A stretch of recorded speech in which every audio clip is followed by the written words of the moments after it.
So friends, आज मैं आपको केमिस्ट्री के बारे में बताने वाला हूँ। तो देखिए, सबसे पहले केमिस्ट्री आखिर होता क्या है।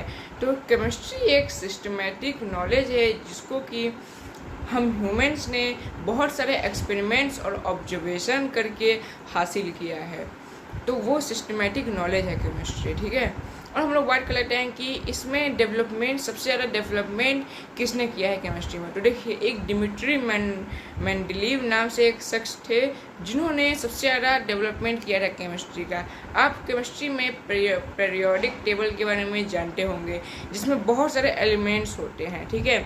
तो वो पीरियोडिक टेबल उस समय के नॉन मेटल के हिसाब एलिमेंट्स के हिसाब से उन्होंने उसको अरेंज किया था, ठीक है, उनके प्रॉपर्टीज़ के हिसाब से, ठीक है।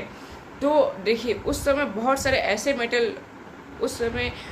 ऐसे एलिमेंट्स थे जो कि मतलब अभी ऐसे बहुत सारे एलिमेंट्स है पीरियोडिक टेबल में जो कि ऐसे एलिमेंट्स हैं जो पहले के पीरियोडिक टेबल में नहीं थे लेकिन अभी हैं। तो सबसे पहले उन्होंने पीरियोडिक टेबल बनाया था, फिर बाद में बहुत बार चेंज हुआ पीरियोडिक टेबल, क्योंकि अलग अलग एलिमेंट्स जब डिस्कवर होते थे तो लोग उस एलिमेंट्स को उनके प्रॉपर्टीज़ के हिसाब से अरेंज करते थे और फिर उसका नंबरिंग किया जाता था, ठीक है।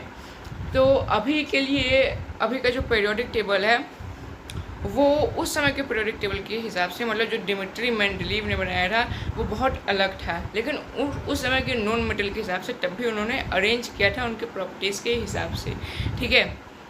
तो ये बात हो गई। और फिर अब आप लोग के दिमाग में आ रहा होगा कि आखिर इसका यूज क्या है, ठीक है। तो देखिए, इसका यूज है, जब टेनिस का नेट देखते हैं और जो क्रिकेट बॉल होता है हम लोग का जो रबर वाला, ठीक है, जो क्रिकेट बॉल हो गया, इनफैक्ट जो खाद होता है जिससे ज़मीन बहुत ज़्यादा उपजाऊ बन जाती है, ठीक है।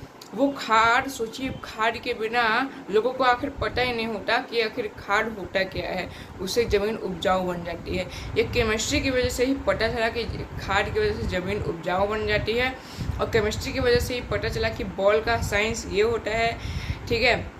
और केमिस्ट्री नहीं होता तो ना आज बॉल होता, ना टेनिस का वो नेट होता, और ऐसे नायलॉन जैसा फाइबर हो गया, नायलॉन फाइबर जो कि धागा होता है मोटा वाला, तो वो भी हमारा अभी डिस्कवर नहीं हुआ होता। और बात कर लें हम लोग सोप की, जो सोप होता है और जो परफ्यूम होता है जो हम लोग लगाते हैं, और कोल्ड ड्रिंक जो होता है जिसको हम लोग पीते हैं, वो सब केमिस्ट्री की बदौलत है। अगर ये केमिस्ट्री नहीं होता तो आप लोग आज के ज़माने में इतना कोल्ड ड्रिंक पीते हैं, वो कोल्ड ड्रिंक भी नहीं पी पाते। तो इतना ज़्यादा इम्पोर्टेंस है हमारी केमिस्ट्री का, ठीक है। तो यह आपको केमिस्ट्री का इम्पोर्टेंस समझ में आ गया होगा, और आखिर केमिस्ट्री है क्या ये भी समझ में आ गया होगा।